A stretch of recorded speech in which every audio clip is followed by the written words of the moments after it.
कमी मेहनतीमध्ये अधिक उत्पन्न मिळवून देणारे पीक म्हणजे काजूचे पीक.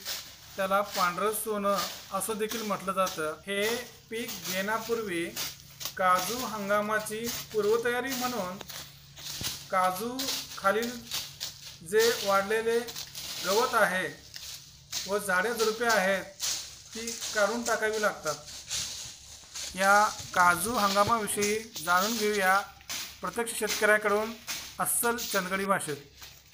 काजू बेंदायचे म्हटल्यावर हे स्वच्छतासाठी बेंदायचं. वर्षात नामास हे एकच पीक उन्हाळी आणि छोटेसाठी स्वच्छ होऊसाठी बेंदायचं.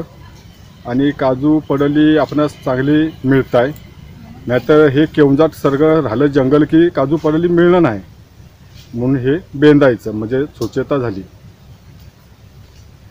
आणि ह्याच्यात कसं जंगलात म्हणजे कुठेतरी साप राहतात, कुठे काय राहत आहे आणि पाया बुडलं दिसणं नाही, म्हणून हे आपल्या स्वच्छतासाठी करायचं. पडली काजू मिळत आहे आणि ह्या केवंजात काजू परत ह्या जंगलात कशी असायची. आणि हे आम्हाला एवढं पीक म्हणजे बिन खत घालूच्या आधी बिन पाणी घालूच्या आधी आम्हाला मिळत आहे शेतकऱ्यांना. ती पूर्व स्वच्छता म्हणजे ही तयारी चालली आहे आणि संपूर्ण काजू आम्हाला मिळता ही पडली, नाहीतर ह्या जंगलात एक बी काजू मिळणार नाही. परत ती आपण आणि परत उगावत आहे काजू हे लोटायचं. आणि उद्या माणसं बी आहेत जास्त, म्हणून आता आम्ही पुढे जेवण ठेवायसाठी जागा करू लागलो आहे आणि हे सगळं स्वच्छता करूच पाहिजे.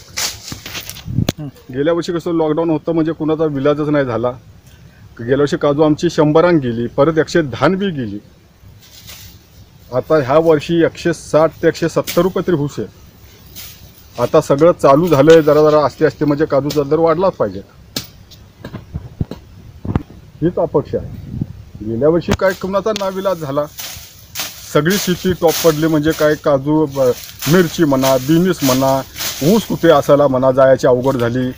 जिथे तिथे माणूस अडकलं आणि कुठलाच विलाज नाही झाला. शेतकऱ्याचा बी नाही झाला आणि नोकरवाल्याचा बी नाही झाला. त्याच्यात म्हणजे सगळा शेतकरीच खाली आला. यावर्षी 160-170 तरी किलो काजू जाऊच पाहिजे, तरच ह्या शेतकऱ्यास होते, नाही तर आम्हाला काय मिळत आहे.